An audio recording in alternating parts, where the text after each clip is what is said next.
All right, let's move on to principle number No, principle number 7. 7 is You don't like principle number 7? I thought you were going to be all over this. Really? I mean, Wait a second now. Okay. It's just not something I want to talk about. Okay, so I thought you were going to be all over chapter 7 because what they talk about is how sometimes the way you show love to somebody isn't the way that they receive love. And so I just knew you were going to be like, yeah, my mom is always trying to spend quality time with us when really what we want is just to chill and watch TV. Well, yeah, that's what we want. But then whenever she gets us away from the TV and all that stuff, we didn't tend to have a good time. So I mean, it's like it's a win. It's a win. In the end, it's a win. In the very beginning, whenever in the moment, it's a lose situation. In the very moment, whenever it's happening. But after a while, after a couple minutes, 10, 20 minutes, it's like, oh, this isn't so bad. I actually enjoy doing this. I'm not. It's something like at the rock park. Yeah, y'all didn't want to leave that. Well, no, but originally, in my mind, I never said it, but in my mind, I was like, oh, I don't really want to go to this. I feel like it's just gonna be. I'm just gonna have to spend a ton of time with my brother. I don't really feel like doing this. I'm gonna be having to spend hours, and I just want to go home and relax, and just after the exams. And then once I got out there, I was like, oh, this is actually really fun. I actually had a great time playing with my brother. And then we had some fun on the bridge, taking some pictures. Got some cool pictures that I got to post on my Instagram, wiggy_d right there. Got some really cool pictures. Check those out. With the like 10-foot probably like 12 that was foot probably long 12-foot long 12 stick foot that long you stick pulled out I of just, that barrier. And then, yeah, I enjoyed myself. So let me ask you this: if the 5 love languages, and I forget the name of the person who wrote the book, but there's a book called The 5 Love Languages, and there's another one that same people wrote called The 5 Love Languages of Apology, and that was really groundbreaking for me because I realized I was expecting too much from most people because most people don't have the same levels of apology that I had. But the 5 love languages are words of affirmation. There we go. Kevin's got it. Gary Chapman. Yep. And I have it in the room. I would go grab it, but I'm not going to risk leaving the screen area here. Me by myself. Oh, that might be fun, actually.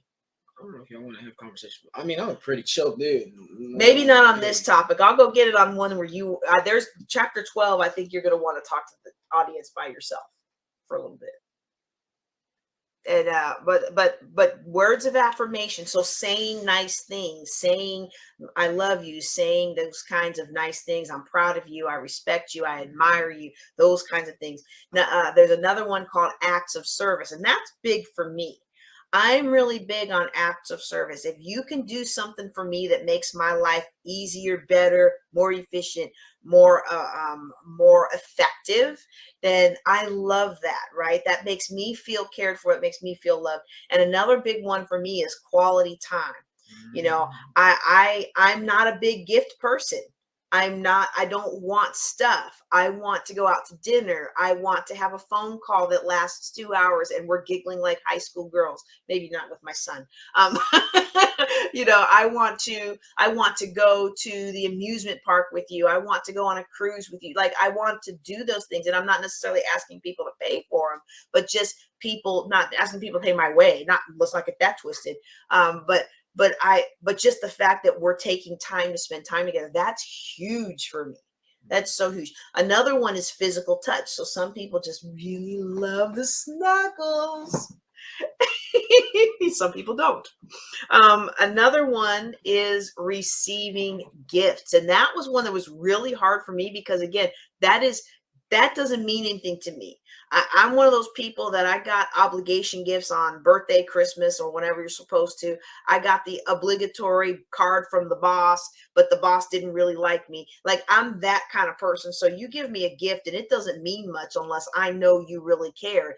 And people don't write handwritten notes and cards anymore. And people don't pick out gifts that really, like, I don't know, maybe it's just a reflection of the crummy young adulthood that I had. But I was the person when I first became a young adult and had my job that you could tell that whoever got me in Secret Santa re-gifted something they didn't want, right? Like it was just, I don't want that. I would have birthday parties when I was a kid, and this is supposed to be about you, not me, but this might give you some insight into different what makes a parent one way, whereas you might be another way.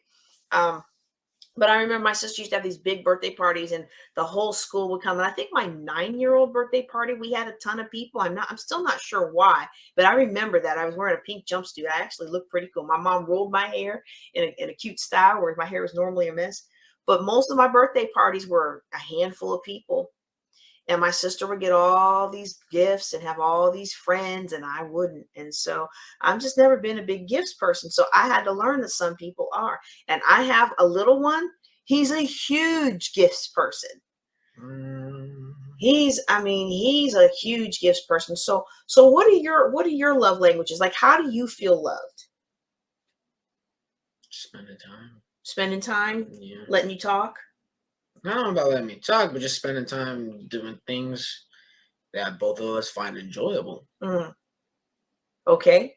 Now, I would say video games, but not everybody finds playing video games together enjoyable. But I mean, if you like video games and you like the video games that I like, and we can just spend hours doing that, I would be completely cool with that. I tried. Remember when your friends loved it when your mom played Fortnite with you because they would match you guys with the easy teams? I don't think the algorithm does that anymore because they haven't asked me to play for a long time. Yeah. But that's an important one. That's an important one. And like, I think it's important to really understand that how we show love is usually aligned with our love language, but that may not be what they need. And so if I have somebody that was always mean, and I have somebody prominent in my life who is often very mean to me, and then they would turn around and mail me a really nice extravagant gift. And to me, that was not, I don't want the gift. I just want quality time and you to love, but that's how some people are. Like, you can treat people how you want, but if you give them a gift, they're happy. Well, that's not me, and that may not be your kid. And that came out a little harsh, didn't it? Well, because I worked in the Air Force as an officer with a lot of people who really neglected their kids, and they would say things like, well, kids are resilient, or they would say things like, oh, well, I'm going to take them all to Disney World, and we're going to get the muckety muck pass that allows us to skip the line, and we have our own personal Disney escort throughout the whole park. And that's going to make up for 2 years of a crummy command assignment where you neglected your family because you were trying to make rank. Like, that's not how the world works. And it may work for some kids, but it sure doesn't work for all kids. And so, we don't want to be the reason our kids go to therapy if we don't have to be. All right.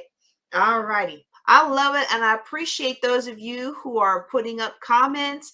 If you have, as we go to principle 8, if you have comments, if you have questions, if you have thoughts, we'd love to hear them. This is to be interactive.